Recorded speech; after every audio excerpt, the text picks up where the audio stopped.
Манай нэвтрүүлэгтэй хамтаага та бүхэндээ баярлалаа. Одоо харин бид нар SORBUS эмнэлэг дээр хүрэлцэн ирсэн байна. За яагаад энд хүрэлцэн ирсэн бэ гэвэл сүүлийн үед эрүүл аж төрхийг хүсдэг хэн бүхэн гэдэс угаах эмчилгээг сонгодог болсон байна. Тэгэхээр энэ нь одоо яг ямар төрлийн хүмүүст хийгддэг хийгээд яагаад заавал эрүүл аж төрхийн хүмүүсийн гэдэс угаах үйлчилгээний энэ эмчилгээг сонгоод байгаа юм болоо. Энэ талаар одоо яг үнэн бодиттой мэдээлэл хүүднээс бид нар SORBUS эмнэлэг дээр хүрэлцэн ирсэн. Ингээ мэрэгжлийн эмчийн зөвлөгөөнд анхаарлаа хандуулна. Хамтдаа орж сонирхъя.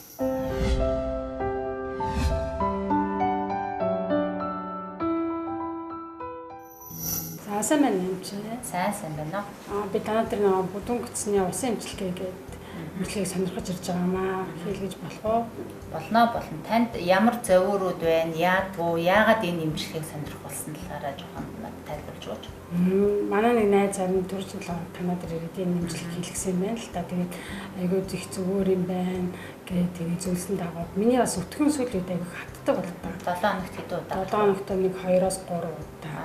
Тийм тэгээ сүүлийн үед айгүйх завир тэр нэг юу утга гарахгүй болох айгүйх завир ихтэй нүүрээр айгүйх юм туураад гараад байгаа хгүй. Тэгэхээр зэрэгсэн зөв болж гин үү? Ер нь эмчилгээ хийх зүгээр үү л гэж асууж байгаа.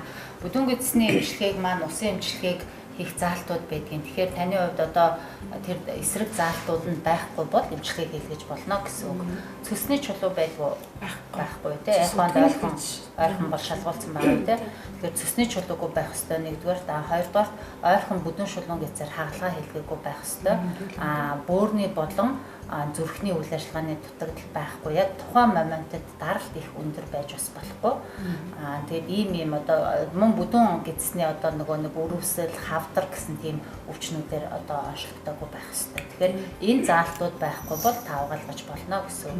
Өтгөн хаталтын эмчилгээг бол яаж хийх вэ гэхээр ер нь бол өтгөн хаталттай тохиолдолд бүдүүн гэцний усан эмчилгээг илүү эмчилгээний зорилгоор хийгддэг. Энэ бол сарын зайтай таны гарч байгаа нөгөө бохирдлоос шалтгаалаад сарын зайтай 2-3 удаа хийж одоо үр дүнгийг харж хийнэ. Хэрвээ танд өтгөн хаталт янз бүрийн юм байхгүй та зөвхөн хоргоожуулахтай бие махбодынхаа хоргоожуулах үйл ажиллагааг дэмжих чиглэлээр хийгдэж байгаа бол одоо хагас жилдээ нэг юм уу эсвэл одоо улиралтаа нэг хийлгэж болно гэсэн үг. Ажилбар бол нэг цаг болно. Цагаас 30 минут болно. Тэгээд өнөөдөр шингийн юм ясаа авах хэрэгтэй. Мэдээж одоо хүн хоол ундны хувьд бол хөнгөн ихэвчлэн нөгөө шахсан жуус өнөө маргааштай 2-3 хоногтой ууч хэрэглүүл зүгээр шүү. За. Одоо та бүхнийгээ SORBUS эмнэлгийн хэмжээвчтэй уулзъя. За таны өдрийн мэнд хүргэе. За сайн байна. Сая таныг яг үйлчлүүлэгчтэйгээ ярьж байгааг сонслоо л да. Бүдүүн гэд суугаах тий. Энэ бүдүүн гэд суугаах эмчилгээг сүүлийн үед бол ялангуяа одоо энэ эрүүл аж төрхийг хүсдэг хэн бүхэнд одоо энэ эмчилгээг хийлгэж гинэ гэж ярих боллоо л да гадуур. Тэгэхээр энэ эмчилгээ ямар зорилготой вэ? Ер нь яагаад заавал хүмүүс бид бүдүүн гэд суугаах шаардлагатай болдог юм болоо. Энэ талаар манай үзэгч бас нэг ойлголт ярьж өгөхгүй. Сая нэг үйлчлүүлэгч маань бүдүүн гэд суугаах эмчилгээний талаар зөвлөгөө аваад гарлаа тий. Тэгэхээр ер нь бүдүүн гэдсний усан эмчилгээ гэдэг энэ эмчилгээний төрөл маань детоксикаци буюу детокс одоо эмчилгээний нэг төрөл гэсэн үг. Тэгэхээр энэ детокс гэдэг маань юу гэсэн үг вэ гэхээр хорыг биеэс гадагшлуулах гэсэн үг. Тэгэхээр бидний бие организм үргэлж хороо биеэс гадагшлуулж яадаг. Одоо гэдэстэй уушиг амьсгалаараа за элегний үйл ажиллагаа тунгалгын системийн эргэтэн үйл ажиллагаараа бид нар хорыг гадагшлуулж яадаг. Хэдий тийм боловч одоо бидний одоо нэг хэрглэж байгаа хоол хүнсний маань чанар өнөөдөр ямар болсон бэлээ. Бидний өнөөдрийн одоо гадаад орчны бохирдол хормон ямар болсон бэлээ. Дээрээс нь арх тамхитай янз бүрийн хортой бодис хэрэглэх. За тэгээд хүний нэг хүчин зүйл бол хүний нөгөө нас явахын хэрээр хүний өөрийгөө хоргоожуулдаг чадвар мууддаг. Тэгэхээр тухайн хүн бол зайлшгүй одоо нэмэлтээр энэ детокс эмчилгээг хийлгэж явах шаардлага. Ялангуяа 35-аас дээш наснд бол одоо энэ детокс эмчилгээг зайлшгүй хийлгэж явах шаардлагатай. Тэгэхээр энэ бүдүүн гэдсний усан эмчилгээ гэдэг байгаа энэ эмчилгээ маань одоо цэвэршүүлсэн, азонжуулсан тусгай усаар аппаратаар бүдүүн гэцийг одоо цэвэрлэнэ л гэсэн үг. Тэгэхээр бид нар яагаад одоо тэргүүл бид нар өдөр болгон бицтэй хүндэрдэг те. Гэтэл яагаад заавал энэ бүдүүн гэцээ ингээл ус ороод цэвэрлүүлээд тах юм шаардлагатай юм бэ гэхээр дээрх тэр хүчин зүйлүүд байна те. Тэгэхээр тэрнээс гадна бидний бүдүүн гэцнээ маань гол үүрэг юу вэ гэхээр тодорхой хэмжээгээр одоо хоол хүнсний үлдэгдлийг барьж байгаад гадагшлуулах нэгдүгээрт. Хоёр дахь үндсэн үүрэг маань шингдүүлэх үүрэг. Тэгэхээр бид нар ингэж ярьдаг штэ хоол боловсрохгүй байна, ходоодонд хоол шингэхгүй байна. Тэгэхээр ходоодонд ямар ч хоолны шингэлт явагддаггүй. Ходоодонд бол зөвхөн хоол боловсруулалтын эхний үе шат явагдаад цаашаа 12 гэсэн хоол маань гол боловсруулах үйл явц нь явагдаад бүдүүн гэсэн бидний бид жинхэнэ хэрэгтэй байгаа тэр эрдэс, витамин, ус бүх юм шимэгддэг гэсэн үг. Тэгэхээр эднээсээ бид нар усаар хангая те одоо эсийн төвшөнд хүртэл усаар хангая. Бодис солилцоогоо сайжруулъя гэх юм бол бүдүүн гэдэс маань ханан цэвэрхэн байх хэрэгтэй. Бүдүүн гэдэсний хан хэдий чинээ цэвэрхэн байна. Бүдүүн гэдэс шимэгдүүлэх үүргээ төдий чинээ сайн гүйцэтгээд төдий чинээ бидний одоо бодис солилцоо бусад бүх үйл ажиллагаа дагаа сайжирна гэсэн үг. Хоргуучлалтын процесс өөрөө алдагдаад эхлэхээр хүний биед ямар шинж тэмдэг илэрхүү гэхээр за амнаас эвгүй үнэр гарах, дотор муухаарах, хоолнд дургу болох, толгой байнга өвдөх, байнга ядрах. Энэ байнга ядрах шинж тэмдэг бол манайхны дунд маш их байдаг тийм. Тэгээд энэ маань нөгөө одоо бие организмаа бид нар ингэж хоргоожуулж явах ёстой гэсэн ойлголт хүмүүсийн дунд маань нэлээд бага байдаг болохоор нөгөө одоо ядарч байгаагаа ямар нэгэн өвчнөлөө чихэж те ямар нэгэн одоо хотооднасаа болж जैन би өөр юмнасаа болж जैन гэдэг юм уу. Тэгээд ер нь биеийн бүх эдсийн төвшөнд хоргоожих процесс алдагдаад ирэхэд жишээлбэл тархинд гэхэд хоргоожих процесс алдагдаад ирэхээр хүн одоо нойрон дам бодлох, мартад санах гэх мэтлэн энэ бүх шинж тэмдгүүд чинь энэтэй холбоотой үүсэж байгаа гэсэн. За арьсан дээр биднэрт бол ойлгомжтой бид нар ихэвчлэн арьсан дээр ингээл харшил, тууралт гараал те арьсны өнгө гундаал ингээд ирэх чинь бас л одоо ялгаагүй үндсэн зарчим нь нөгөө бүдүүн гэдсийн маань шимэгдүүлэх шин чанар алдагдаад биднэрт эрдэс бодис дутагдчихээн хоёрдугаарт нь хоргоожуулах шин чанар нь алдагдаж байна л гэсэн. Ялангуяа одоо энэ батгалцтай бас хүмүүс идэв л да. Тэр тусмаа ирчүүдэд. Тэгэхээр бас яг нарийн ингээл асуухаар бас өдөр тутамдаа бицсдэггүй одоо өндөрдгүү бас нэг ядчилээ дунд нь одоо 1-2 хоног гэдэг бас үнжээд идэг. Тэр бас одоо яг тэр нөгөө хорн тодорхой хэмжээгээр арьсан дээр илэрч байгаа юм гэж ойлгоо. Тэгж ойлгож байна. За бид нар нөгөө ихэвчлэн л нөгөө өтгөн хаталт гэж ярихаар дандаа нөгөө одоо хоол тэжээлийнхаа үлдэг те одоо бодисыг боддог. Гэтэл тийм биш. Бас хий маш их үүсч идэг бидний одоо тэгэхээр нөгөө бүдүүн гэдсний ханд үүссэн хий маань бүдүүн гэдсний ханаар маш амархан нэвчээд эргэж бид нарыг маш хүчтэй хордуулад байдаг гэсэн үг байхгүй. Тэгэхээр ялангуяа сүүлийн үед өтгөн хаталт бол одоо ерөөсөө маш их асуудал болж штэ тий. Тэгэхээр нөгөө дэлхийн эрүүл мэндийн байгууллагаас хүртэл өтгөн хаталтыг одоо энэ хотчлолттой иргэншилтэй холбоотой өвчин гэж тайлбарлаад байгаа. Тэгэхээр нөгөө бидний эзэн хоол тэжээл маань нарийн гэзээр дамжаад ингээд бид одоо байх хугацаа маань нэг 18-аас 24 цагийн дотор байгаад л гадагшлах ёстой. Гэтэл одоо 24-өөс дээш 42 цагаас дээш өтгөн гарахгүй бид нар өтгөн хаталт гэж үзэж байгаа байхгүй. Тэгэхээр бид нар нэг 2 кг орчим хүнснээс өдөрт нэг 180-аас 250 г орчим одоо энэ бохирдлыг байн гадагшлуулж явах ёстой гэсэн үг. Тэгэхээр энэ процесс маань хэвийн бидний энэ физиологийн процесс алдагдаад ирэхээр тэрнийгээ дагаал одоо бүх өвчнүүд үүсэж байна гэсэн үг. Ер нь эзэнтэй шимэгдээгүй байгаа их хэмжээний тэр бохирдол маань хүнд ямар их одоо хороо одоо чанарыг үзүүлж яадаг. Яагаад гэвэл хортхийн адилаар ер нь бас их хормоглогдох тусам хүний биеэр хор ялгарч яадаг гэж яриад байдаг л та. Тэгэхээр бид нар ярьдаг те бүдүүн гэдсэн дөхөл нуугддгаа гэх. Тэгэхээр бид нар одоо бүдүүн гэдсийг зөвхөн л өтгөний гадагшлуулах одоо ийм үүрэгтэй гэж ойлгож болохгүй. Бид нарын чинь бүх л амьдралын маань их энерги болсон одоо тэр эрдэс бодис шим тэжээл ус энэ бүх юмнууд маань гэдсэн бүдүүн гэдсээр шимэгдэж яадаг иргэн шимэгдэх процесс. Тэгэхээр бид нар нөгөө нэг бүдүүн гэдс маань цэвэр байж ээж өөрөө эрүүл ажиллаж ээж бидний эрүүл одоо амьдрах үндэс маань бүдүүн гэдс байна гэж ойлгож байна. Тэгэхээр бид нар нөгөө хор гэл одоо ярихаар ихэвчлэн л нөгөө гадаад хороо боддог. Тэгэхээр бид нар эндогенний буюу бодис солилцоо маань явагдаж явах явцад биед маш их хор үүсэж байдаг. Энэ хор маань ингээд одоо эсийн төвшөнд бид нарыг хордуулаад тэгэхээр бие маань энэ хорыг чинь бас сармжуулах гэж ажиллаж байгаа тийм. Тэгээд сармжуулж дийлхэ болоод ирэхээр хор маань эсэд нөлөөлж эхэлнэ. Тэгэхээр эсийн төвшөнд хор одоо үйлчилж байгааг бид нарт мэдэгдэхгүй. Тэгээд эсийн маань ДНК-г өөрчлөөд эс маань өөр одоо бүтцийн ургалтанд ороод тэгээд эсийн бүтэц өөрчлөгдөд ирэхээр бид нар хавдар гэж ярьдаг тийм. Бүтэц өөрчлөгдсөн эсийг маань.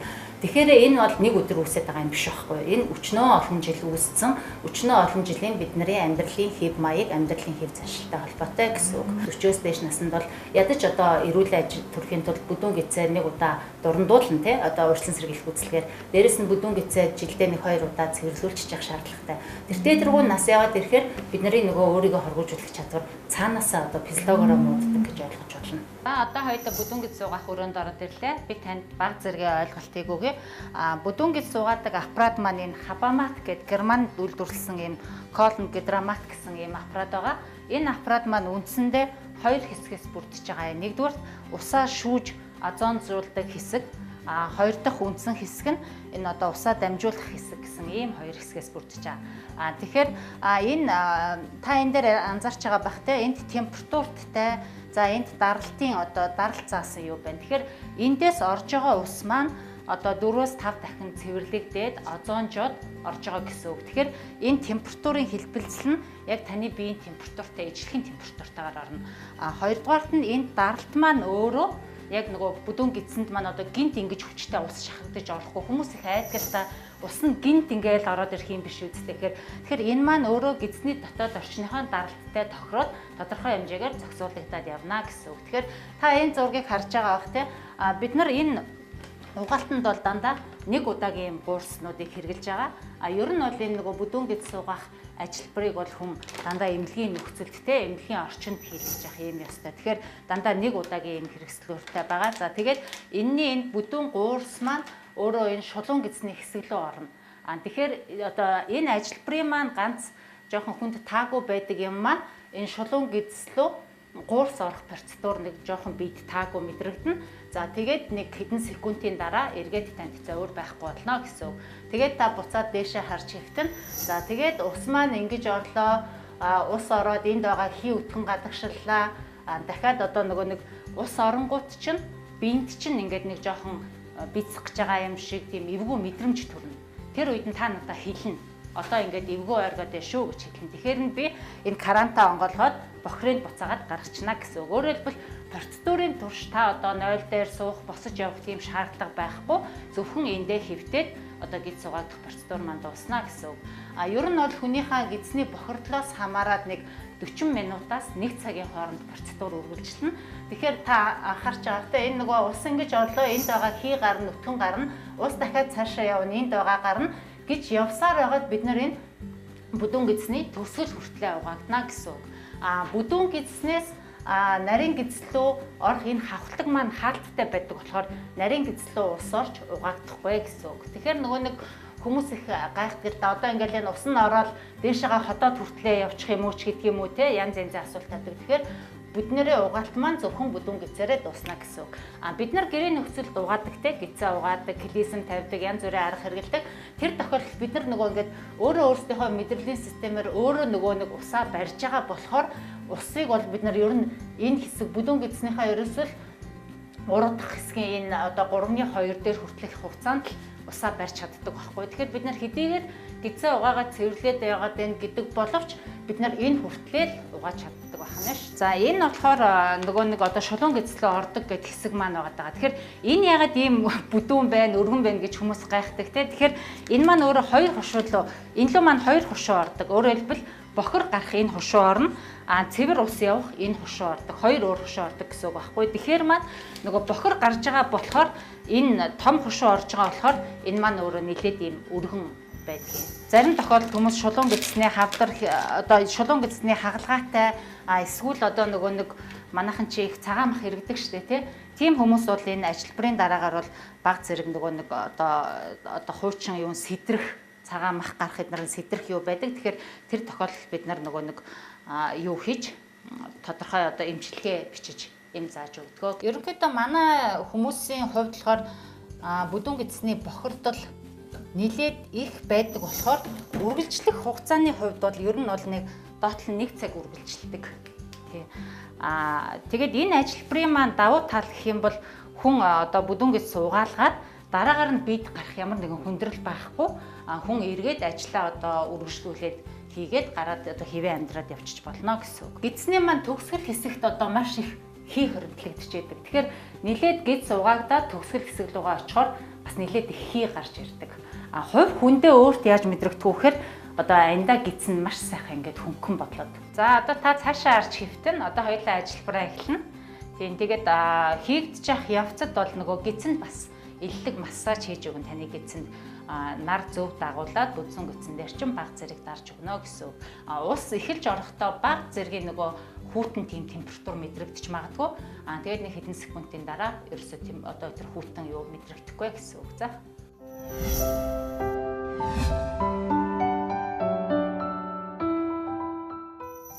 Өсгөжүүд өөрсдөө хоргоожуул нэг турыг гэдэг зорилгоор ер нь бас үнийг хийлгдэг юм шиг байна тийм.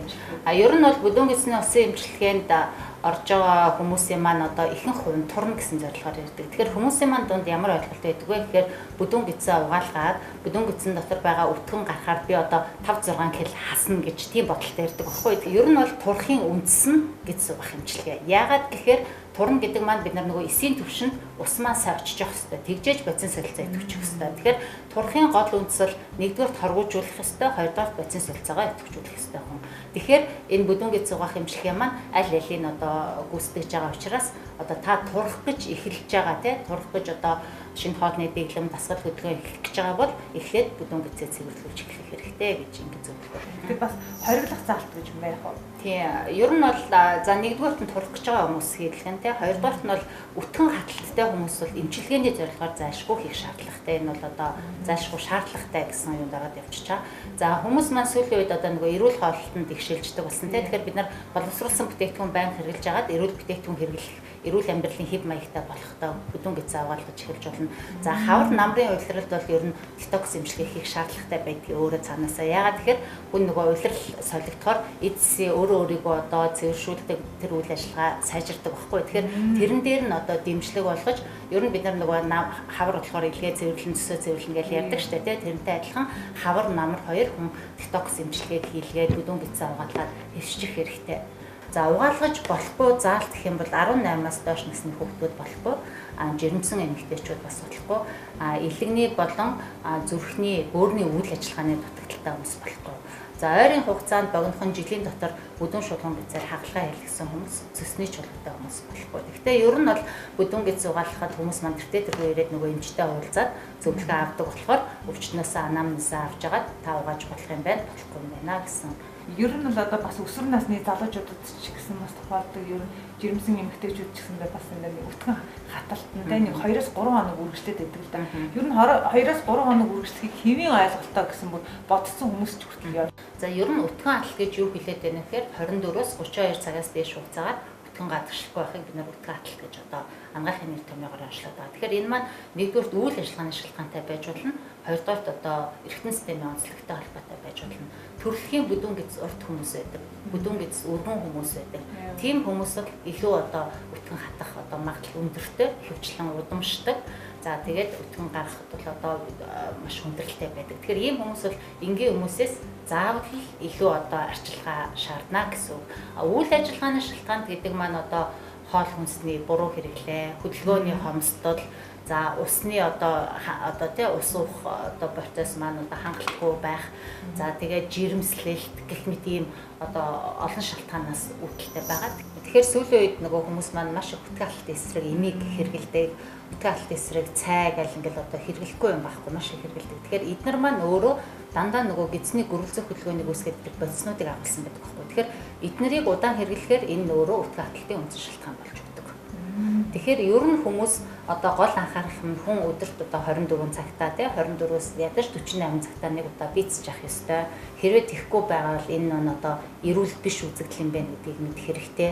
За тэгээд энэ тохиолдолд яг нарийн мэрэгжлийн эмчид одоо хамт зөвлөгөө авч явах хэрэгтэй. Тэгэхгүй бол бид нар нөгөө айжмаар олон жилээр бие хордуулаад энэ одоо хордуулсан юм маань олон жилийн дараа янз бүрийн архаг өвчин, хавдар тий одоо тэрэг үүсгэх гэдэг гол үндэс маань л болоод идэг юм шүү гэдгийг анхаарах хэрэгтэй. Тэгэхээр за эрэгтэй хүмүүсийн хувьд бас нэг юм онцлог байдгийг хайрцангуй нөгөө их өдөрт олон бие эзэждэг тий. Тэгэхээр энэ маань өөрөө бас эрүүл үзэгдэл биш.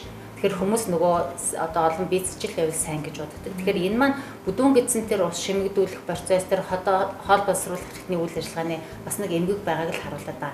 Эрэгтэй хүмүүсийн дунд дийлэнхтэй ямар зовир маш их байдгүй гэхээр гидс дүүрдэг зовир их байдаг. Тэгэхээр түрүү хэлсэн те тэр гидс дүүрээд яана гэдэг маань хоол боловсролт маань гүйцэд явагдахгүй дандаа завсрын тийм одоо хоол боловсруулах явцад үүссэн хий хорнууд бүдүүн гэдсэнд маань хоригдлагдаад байна гэсэн үг. Тэгэхээр гидс дүүрлэлтэнд хүргээд байгаа одоо хүнснүүд байна, одоо хөдөлгөөний хомсдол энэ бүх юмнууд маань байгаа. Тэгэхээр гидс угаалгахад бид нар гидсийн дүүрэлт хий маань бас сайн гадагшилдаг. Хүнсний үйл нийцэл гэсэн нэг юм ойлголт байгаад байгаа. Энэ нь хүнсний харшлаас бол өөр гэсэн үг. Энэ тохиолдолд одоо бас өтгөн хатал. Одоо тэр хий дүүрэх, хоолунд нь дургу бодлох, гидс дүүрэх шинжлэндийг ялангуяа энэ үед бол их ажиглагддаг. Тэгэхээр манай эмнэлгийн хувьд одоо бас удахгүй энэ хүнсний үйл нийцлийн талаар шинжилгээ хийдэг юм зорилт тавиад ажиллаж байгаа. Тийм тэгэхээр энэ бол бас нэлээд хүмүүст маань юм хэрэгтэй юм болох байхаа гэж бодож байна. За тэгэхээр сая телевиз үзэгчд маань ойлгосон баг. Эрүүл хэвний амьдралын нэгэн хэв маягийн нэг хэсэг бол ерөөсөө энэ одоо гид суугаах эмчилгээний арга юм а гэдгийг тий байшил хаягаа та манай үзэгчдэд танилцуулж хэлэхгүй. За баярлалаа. За манайх нөгөө натурын зам дагуу байрлаж байгаа дипломат гэдэг байранд. Тэгэхээр та бүхэн яг бүдүүн гид суугаалах эмчилгээнд дээр маань бол ер нь манай нөгөө энэ эмнэлгийн гарч байгаа утсаар дандаа цаг авч ирэх шаардлагатай. Тэгээд ингээд танаа нэвтрүүлгийн хамт олон бас баярлалаа. Одоо хүмүүст эрүүл амьдрах, эрүүл аж төрөх энэ зан үйл те энэ мэдлэг ойлголтыг байнга олгож ядагт одоо баярлалаа гэж л гэсэн. За баярлалаа.